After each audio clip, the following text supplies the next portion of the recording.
Rich Ferrani with TMC. Thanks for watching. We're at ITEXPO 2014 in Las Vegas. Lance Freed's on our show. He is with Five9. And Lance, welcome. Thank you, Rich. Good to be here. Great to have you. A lot's happened in about a year since the last time we spoke at this show. And I was hoping you could tell us a little bit about it. It involves an acquisition, some exciting new news. Sure. So last time you and I sat here, I was representing SocoCare, which was, a social and mobile customer care software solution set. I was the co-founder and CEO. Shortly after that, we were acquired by Five9. So the integrating into Five9 was a pretty awesome process, an expedient one, which I'll cycle back to. Was also fortunate enough to be there in time to become part of their IPO. Five9 is now a publicly traded company since April 4th. So, too much in 1 year, that's enough for anyone, myself included. No, it's got to keep you real busy. It does, but it doesn't stop there. We've most recently launched our summer 2014 offering, the upgraded Five9 multi-channel contact center solution, and actually Five9 has fulfilled on their ability to integrate the SocoCare technologies into the Five9 platform, as well as build out additional capabilities for native email and chat and mobile to really kind of raise the bar.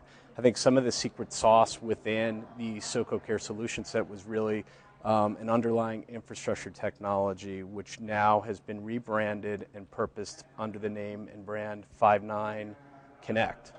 And what Five9 Connect does is basically serves as an analytical layer to understand what a consumer's issue is, whether it be social, email, chat, textual based, to determine what to do with that inquiry, and then to resolve that inquiry by routing it properly to the best skilled agent, or pushing self-service to that consumer, and or arming that agent with next best action suggested responses to really empower that agent, which gives tremendous efficiencies. So if you think about the typical way you see chats or emails routed, they're kind of going into a generic inbox and get routed, not necessarily based on context. This gives context prioritization and leads to a more dignified consumer experience. So we like to think that we're delighting our customers with this technology, and I think it's really the secret sauce that SocoCare brought to the table, besides sentiment analysis of consumers and the likes. And if you think about all that happening before an agent even looks at an inbound inquiry, I think that's where you get your true efficiencies with proper prioritization, understanding in the social context the influence of this individual from an enterprise perspective. What do they mean to my company? Are they one of my top customers? All that beforehand automatically occurring, spread across all the different multi-channel channels, and on top of that, giving unified reporting and monitoring capabilities so that you actually spread across all channels, have unified reporting, so you don't have silos of reports that you try and reconcile on a weekly, monthly, quarterly basis.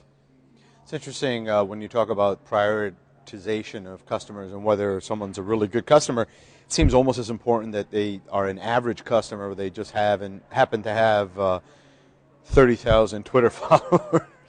It seems like there are so many factors that you need to take into account. That and there are more and more people that I know personally, and also within the industry that you'll talk to, will tell you that their first line of reaching out to a company now is just to tweet something publicly, just to make sure they get a quick response. You're absolutely correct, and there's many reports that really identify social as the fastest growing customer care channel.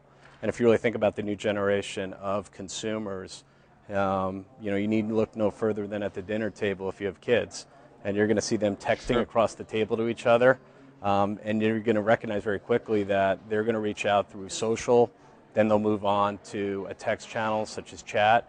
Voice will become the last resort. And the analysts are saying that there's going to be kind of a paradigm shift with social, to some extent replacing voice, not completely, but with a significant movement in percentage share by 2020.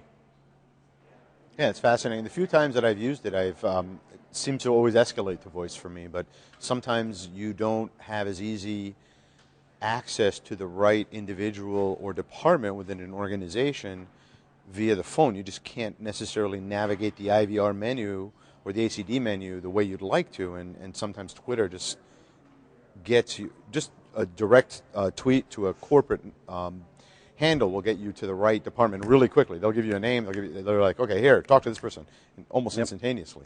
And it's about that instant gratification.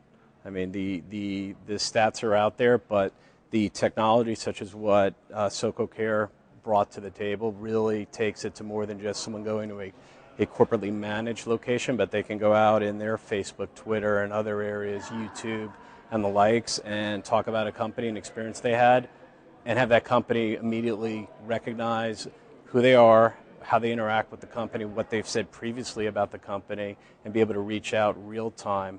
And I think that's one of the key pieces. Now, most companies have made significant investments in their infrastructure for voice.